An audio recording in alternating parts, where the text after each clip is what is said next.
Have you ever faced a moment where a dream you held so dear seemed to shatter right before your eyes? What do you do when the one path you envisioned for yourself becomes a dead end? Stick around, because this story might just change how you see those moments forever. Let's talk about David. From the time he was a little boy, craning his neck to look at the night sky, he had one singular, all-consuming dream: to be an astronaut. He didn't just want to see the stars, he wanted to touch them, to float among them, to feel the silent or inspiring vastness of space. His room was a shrine to the cosmos, with posters of galaxies, models of space shuttles, and books filled with the heroic tales of those who had ventured beyond our world. The moon wasn't just a rock in the sky for David, it was his destination. As he grew older, this dream solidified into a concrete goal. He dedicated his life to it. He excelled in science and math, kept himself in peak physical condition, and devoured every piece of information he could find about space travel. When the time finally came, he applied for the prestigious astronaut training program. His heart pounded with a mix of excitement and anxiety. As he went through the rigorous selection process, he poured every ounce of his being into the exams, the physical tests, and the psychological evaluations. Then the letter arrived. His hands trembled as he opened it. The words blurred together, but the message was painfully clear. "We regret to inform you." He had failed. He hadn't made the cut. In that moment, it felt like his entire universe had collapsed. The stars he so longed to touch suddenly seemed impossibly far away, mocking him from the darkness. Heartbreak doesn't even begin to describe it. It was a profound sense of loss, as if a vital part of him had died. The dream was over. For weeks, David was adrift in a sea of disappointment. The posters on his wall felt like a cruel joke. He avoided looking at the night sky, the very thing that once brought him so much joy.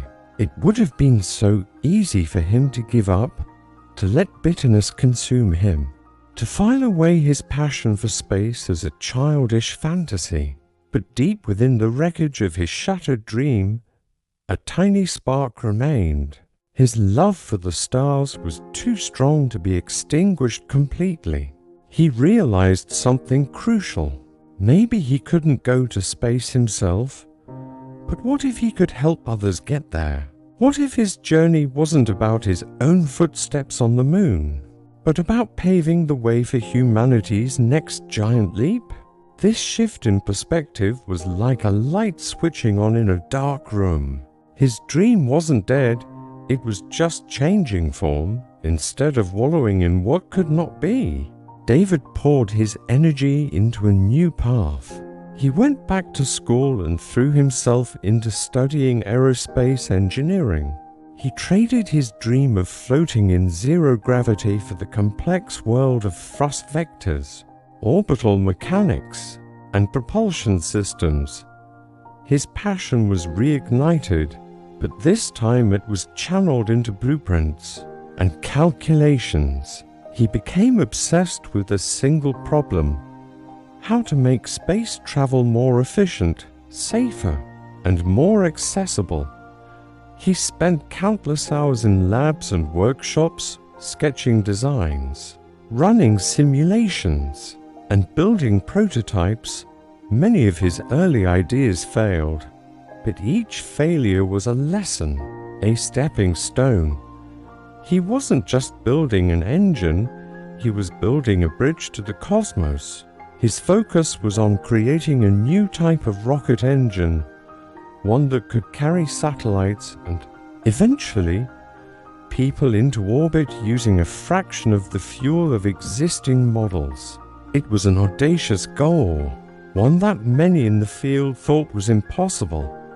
But David persisted, driven by the same passion. That had once made him want to be an astronaut, and then he had a breakthrough.